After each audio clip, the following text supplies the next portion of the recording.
안녕하십니까, 군함국입니다. 오늘 짤강에서는 부력은 왜 발생할까에 대해서 이야기를 해보도록 하겠습니다. 아시는 분도 계시겠지만 부력은 물과 같은 어떤 유체 속에 물체가 잠겼을 때 그 물체가 위쪽 방향으로 받는 힘을 이야기합니다. 자, 그럼 이런 부력이 왜 발생하는지 그 원리에 대해서 차근차근 살펴보도록 하겠습니다. 자, 먼저 압력이란 무엇인지에 대해서 이야기를 해보도록 하죠. 이 예시를 한번 보도록 하겠습니다. 물이 아래와 같은 용기에, 그러니까 이런 용기에 가로가 3m, 세로가 2m, 높이가 9m인 이런 용기에 담겨 있을 때 바닥의 점 P에 작용하는 압력은 얼마인가에 대해서 먼저 계산을 해보도록 하죠. 압력은 뭡니까? 압력은 힘입니다. 힘은 힘인데 어떤 힘이냐면 단위 면적당 작용하는 힘입니다. 즉 1제곱미터당 작용하는 힘이라고 보시면 됩니다. 자, 그러면 먼저 이 용기의 부피를 계산을 해보면요. 부피는 얼마가 됩니까? 가로 곱하기 세로 곱하기 높이죠. 3 곱하기 2 곱하기 9 하니까 54m 세제곱이 됩니다. 자, 그 다음 이 용기에 물이 가득 차 있죠. 이 물의 질량은 부피 곱하기 물의 밀도 로를 곱하면 됩니다. 즉 부피 곱하기 밀도 하면 이것이 질량이 되는 것이죠. 네, 이게 미터 세제곱입니다.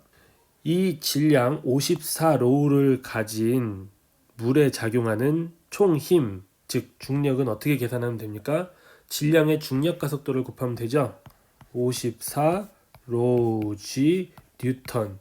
자, 이것이 바로 이 용기에 담긴 물에 작용하는 총 힘이 되는 것입니다. 그런데 이 힘이 어디에 작용을 하고 있느냐면 이 바닥면, 즉 3 곱하기 2 해서 6m 제곱의 바닥면에 작용을 하고 있죠. 그러니까 1제곱미터당 작용하는 힘은 총 중력을 6으로 나눠주면 되겠죠.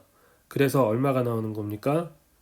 9 곱하기 로 곱하기 g 곱하기 뉴턴 퍼 미터 제곱.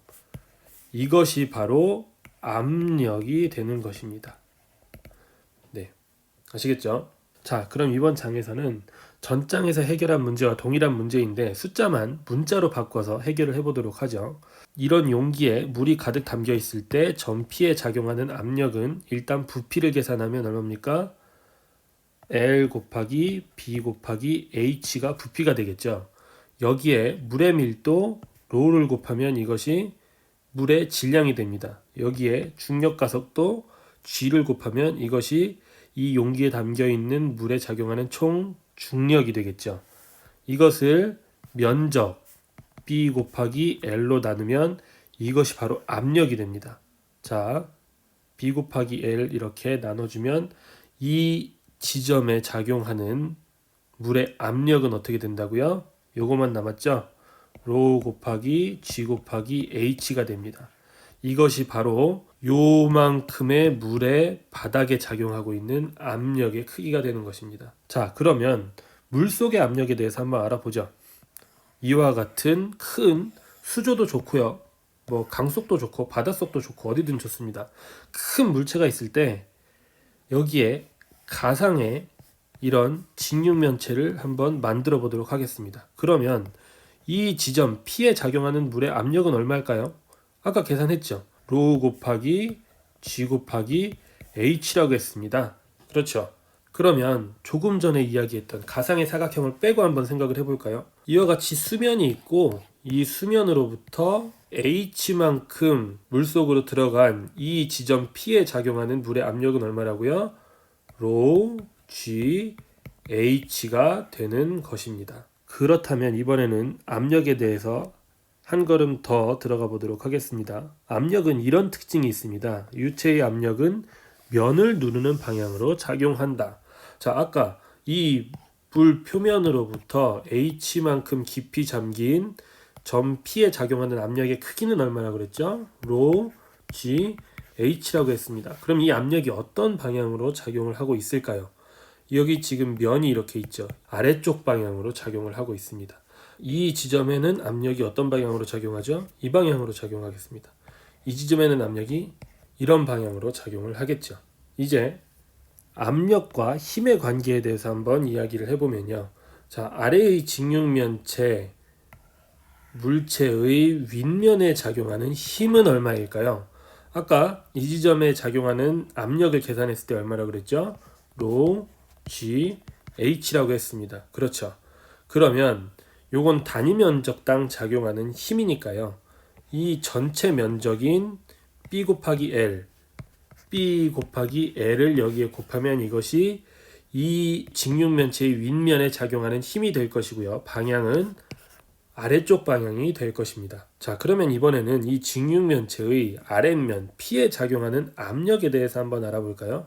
ρ 곱하기 G 곱하기 요 깊이를 곱하면 되죠. 깊이는 얼마입니까? H 더하기 T가 되겠죠. 자, 이것이 이 바닥면에 작용하는 압력이고요. 크기는 위쪽 방향이 될 것입니다. 그러면 이 아래쪽 면에 작용하는 힘은 어떻게 될까요? 방금 압력을 어떻게 계산했었죠? ρ, G, H 더하기 T 이렇게 됐었죠. 여기에 이 바닥면의 넓이인 B 곱하기 L을 곱하면 이것이 바로 이 바닥면에 작용하는 힘이고요. 그 힘의 방향은 위쪽 방향이 되겠습니다. 자, 그러면 이 문제를 풀어보죠. 아래 직육면체 물체의 아랫면에 작용하는 힘과 아랫면에 작용하는 힘이 어떻게 됐었죠? 위쪽 방향으로 ρ, G, B, L, H 플러스 T가 됐었죠. 위쪽 방향으로. 그 다음 윗면에 작용하는 힘, 윗면에 작용하는 힘이 어떻게 됐었죠? ρ, G, B, L, H 이렇게 됐었죠. 방향은 아래쪽 방향이니까 마이너스였습니다. 이 두 힘을 더하면 물체에 작용하는 힘의 크기와 방향은 어느 쪽일까? 요 두 힘을 더해 보겠습니다. 더하면 어떤 결과가 나올까요? 자, ρ, G, B, L, T가 되겠죠. 이것이 바로 이 물체에 작용하는 힘입니다. 즉, 이 물체는 물속에 있다는 이유만으로 ρ 곱하기 G 곱하기 BLT만큼의 힘을 플러스니까 위쪽 방향으로 받게 되는 것입니다. 이것이 바로 부력이 되는 것이죠. 자, 직전장에서 부력의 크기는 뭐라 그랬죠? BLT 곱하기 ρ G. 이것이 바로 부력의 크기라고 했습니다. 자, 이제 여기서부터가 아주 중요합니다. 이 부력의 크기 중에서 BLT는 무엇을 뜻하는 것이죠? B 곱하기 L 곱하기 T.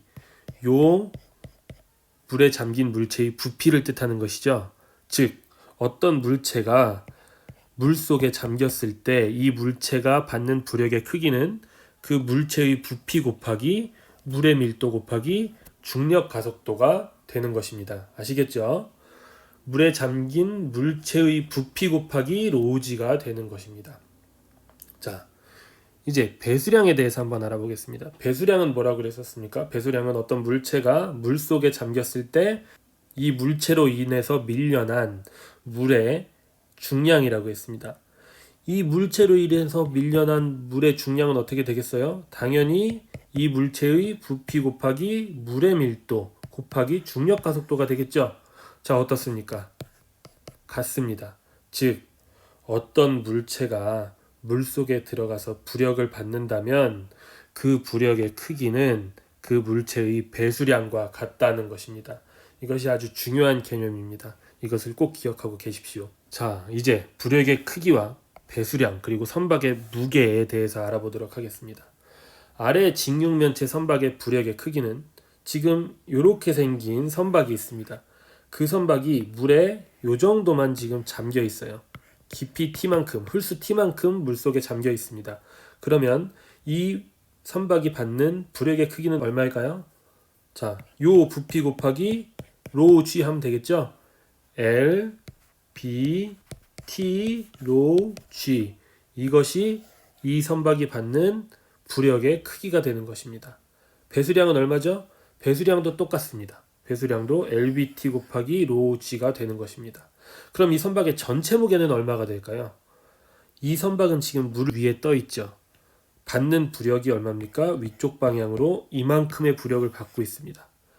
그런데 만약에 이 선박이 아래쪽 방향으로 아무런 힘도 받고 있지 않으면 어떻게 될까요? 이 선박은 하늘 위로 솟구칠 수밖에 없겠죠. 그러니까 이 선박이 위쪽 방향으로 이 정도의 부력을 받고 있으면 이 선박은 이것과 똑같은 크기로 아래쪽 방향으로 중력을 받고 있어야 된다는 말입니다. 즉, 이 선박의 전체 무게에 의해서 받는 중력의 크기는 부력의 크기하고 같아야 됩니다. 그래서 이 선박의 전체 무게도 LBT 곱하기 로우G가 되는 것입니다. 자, 여기서도 아주 중요한 개념이 나왔습니다. 이 선박이 받는 부력의 크기는 이 선박의 배수량과 같고요. 그것은 선박의 전체 무게와 똑같다는 말이 됩니다. 여러분들 혹시 군함에 대해서 이야기를 할 때 3,000톤급 선박 혹은 6,000톤급 함정 이런 말씀을 들어보신 적이 있습니까? 여기서 이야기하는 이 3,000톤급, 6,000톤급 이것이 바로 선박의 배수량을 뜻하는 것이고요. 이 배수량은 뭡니까? 선박의 총 무게를 뜻하는 것이기도 합니다.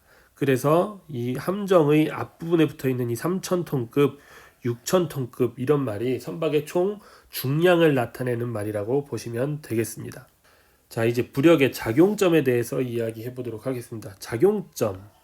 부력의 작용점은 부피 중심입니다. 무슨 말이냐? 이와 같은 직육면체의 물체가 물속에 잠겼을 때 이 물체에 작용하는 부력은 어디에 작용을 하느냐?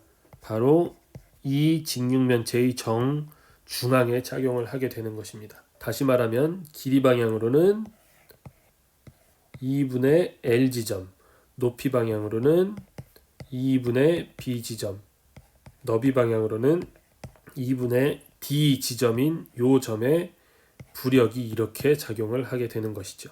이와 같이 직육면체 모양의 선박이 흘수 T로 물속에 잠겨 있다라고 한다면 부력이 어디에 작용할까요?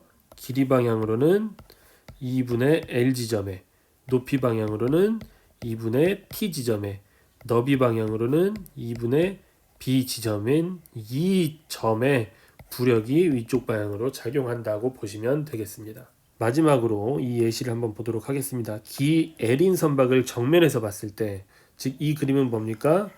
길이 L인 선박입니다. 이 뒤쪽으로 이렇게 선박이 있겠죠. 길이 L인 선박을 정면에서 봤을 때 이 선박에 작용하는 부력의 크기와 부력 중심의 좌표는 어떻게 될까요? 부력의 크기는 당연히 L, B, T 이것이 뭐죠? 이 선박이 물속에 잠겨있는 이 부피가 되겠죠.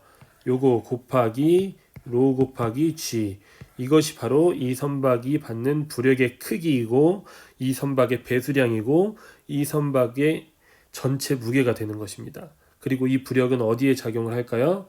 직육면체니까 당연히 이 선박의 정중앙의 위쪽 방향으로 작용을 하게 되겠죠. 그러면 이 선박의 부력의 크기와 부력 중심의 좌표는 어떻게 될까요? 자, 이 선박은 지금 물속에 잠겨 있는 부분의 부피가 이렇게 되겠죠. 요 면의 면적은 어떻게 되냐면 2분의 B 곱하기 T가 되겠죠. 거기에 이 선박의 길이 L을 곱해서 요것이 바로 물에 잠긴 부피가 될 것이고 배수 용적이죠. 거기에 로하고 G를 곱하면 이것이 바로 이 선박이 받는 부력의 크기이자 배수량이자 이 선박의 총 무게가 되는 것입니다.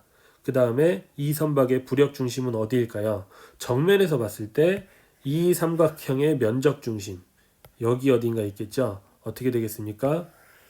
요 길이가 B니까 약 3분의 B 지점에 있을 테고요. 높이 방향으로는 여기서부터 따졌을 때 3분의 T 지점에 부력이 작용을 하고 있는 것을 알 수가 있습니다. 자, 이번 시간에는 선박의 부력이 왜 발생하는지 그리고 그 부력이 작용하는 지점은 어디인지에 대해서 살펴봤습니다.